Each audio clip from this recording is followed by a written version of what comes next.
Itu pun kalau 10.000 benar nilainya ya. Tapi kalau misalnya ya biasalah sunat sana sunat sini 7.000, 8.000, tapi di budgetnya itu tetap 10.000. Nah itu yang bahaya. Padahal pemerintah kan bilangnya 10.000 itu angka yang datang dari pusat. Kemarin di Bogor anak siswa sekolah motret nunjukin unboxing. Isinya cuma semangka kangkung.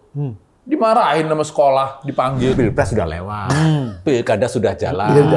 Kita berharap siapa tahu bansos semakin deras ke masyarakat, gitu loh. Nanti pemilu lagi baru 2029. Berarti selama 4 tahun nggak ada guyuran bansos. Kan bansos biasanya rame kalau pilkada sama pilpres.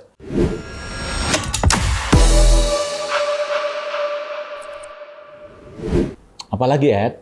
Ini kalau pendapatan dan pengeluaran sudah nggak seimbang, berat ini. Pendapatan jauh lebih kecil daripada pengeluaran yang makin besar. Soal PPN 12%. Nggak usah galau dulu, belum tentu ini dijalankan LBP. LBP itu apanya PPN? Ya bukan apa-apanya, beda aja. Luhut Binsar Panjaitan, nama Ketua orang. Dewan Ya, Ekonomi Nasional. orang top senegeri ini. ya. Itu dia mengatakan bisa saja soal PPN 12% ini dibatalkan. Tapi PPN 12% bukan satu-satunya pajak yang akan menggerus pendapatan, Mas. Di 2025 itu sudah disambut dengan pajak asuransi bermotor, Makanan. asuransi tapera, BPJS bakal naik. Ini nih yang diantar nih. Kenapa tuh? Pajak makanan berpemanis juga akan ada. Jadi banyak sekali. Nah, berarti yang bapak-bapak ini aja udah pusing. Gimana saya yang orang kecil? Tuh orang kecil katanya. Kamu orang kecil? Kamu itu orang besar, Dek. Ya besar, tapi badannya aja. Iya, gede. Berarti kan gede kan, orang besar kan? Iya besar, tapi udahlah bercanda mulu nih bapak-bapak ini kayak politisi, lucu. Saya lanjut dulu ya. Oke deh, lanjut. Itu kan dia mengidentikan politisi sebagai orang lucu ya. Orang sebesar itu aja mengeluh, apalagi sekecil saya. Tenang, Ed. Pemerintah itu nggak cuma naikin pajak. Dia juga mikirin nasib guru. Dinaikin gajinya. Buruh juga dinaikkan. Jadi ya Itu kan buat buruh dan guru. Tapi kalau pajak itu buat semuanya, bukan buruh, bukan guru, itu semuanya kena kenaikan pajak. kalau ngomong semuanya, makan siang gratis itu juga dilakukan oleh pemerintah. Tahun depan langsung dimulai. Tapi makan siang gratis ini janji kampanye yang seolah-olah gimana gitu. Padahal dulu janji 15.000. 15.000 aja orang bilang, 15.000 dapat apa? Sekarang malah jadi 10.000 loh. 10.000 itu kalau dekat tempat saya itu ada paket hematnya warung Padang. Itu ada ayamnya, nasi sama ayam. Ayamnya kecil kayak mutilasi yang paling bagian akhir itu. Padahal kalau ngomong-ngomong gizi, jangan-jangan nggak ada gizinya. Kenyangnya dapat. Ada gizinya. Apa? Sedikit itu aja. Iya. Ya, kan bergizi itu harus memenuhi protein. Iya. Harus memenuhi semuanya loh. 4 sehat, 5 sempurna. Iya. Di tempatnya Mas Edi, ini kan di Jabodetabek, di Jakarta.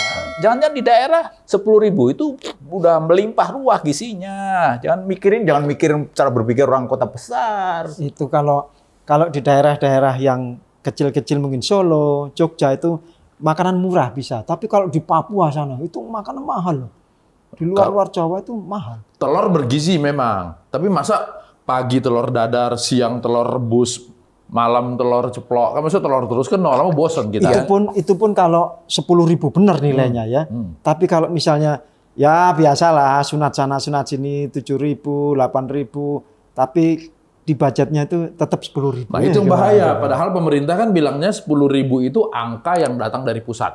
Misalnya daerah-daerah tertentu yang bisa di bawah 10.000, sisanya dipindahin ke daerah yang tadi disebutkan Mas Edi, Jabodetabek, Papua misalnya kan yang mahal-mahal. Bisa. Tapi kalau kita siapa yang jamin sisa itu kemudian dilaporkan? Kan ada medsos, handphone ada fotonya, ada foto jebret kan. Posting, ya, orang kan tahu semuanya. Kemarin di Bogor anak siswa sekolah motret nunjukin unboxing. Isinya cuma semangka kangkung. Makan siang dari Bapak Prabowo. Anjay. Makan gratis. Tapi lihat punya teman gua.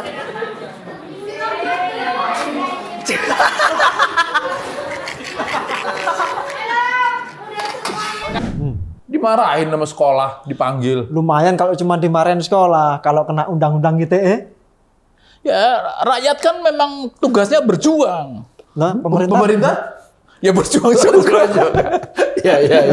Berarti kita sama-sama berjuang gitu ya. Ya, sama-sama berjuang. Sebetulnya pemerintah itu juga untuk orang-orang miskin ya, yang betul-betul miskin di bawah garis kemiskinan, banyak sih bantuan pemerintah. Saya Nah, sepakat iya. dengan Mas Mame soal itu. Ya, itu. Ada bantuan BPJS, berobat gratis. Kemudian ada bansos, ada program keluarga harapan. Tapi itu untuk orang yang miskin. Nanti kalau pajak sudah naik, ada orang yang pendapatannya di kelas menengah, Turun. lalu kemudian turun pendapatannya. Turun karena pengeluarannya besar. Dia tidak masuk miskin, dia nggak dapat apa-apa. Nggak ada dapat bantuan pemerintah apa-apa ke sana. Itu yang keluarga-keluarga yang istilahnya BPJS itu loh. Budget pas-pasan, jiwa sosialita. Merasa selama ini sudah ada di level tertentu, ternyata pendapatannya makin turun. Ya. itu nanti bansos nggak dapat, pendapatan juga rendah, makin terhimpit hidupnya. Nah, tapi kan ya kita optimis lah. Optimis. Pilpres sudah lewat, pilkada sudah jalan. Kita berharap siapa tahu bansos semakin deras ke masyarakat, gitu loh. Nanti pemilu lagi baru 2029. Berarti selama 4 tahun nggak ada guyuran bansos. Kan bansos biasanya rame kalau pilkada sama pilpres. Ya memang begitu. Kan rakyat tadi saya katakan rakyat itu harus berjuang. Berjuang buat rakyat. Buat dirinya Lah, sendiri. Pemerintah berjuang buat siapa? Loh, Prabowo kan sudah mencanangkan bekerja 7 hari seminggu. 24 jam sehari. Itu Kayak kan, apotek ya. iya. apotek. Jadi kan betapa dia memikirkan rakyat itu dengan sungguh-sungguh. Itu jangan pesimis itu lah. Rakyat kok sukanya pesimis. Bismillah komisaris.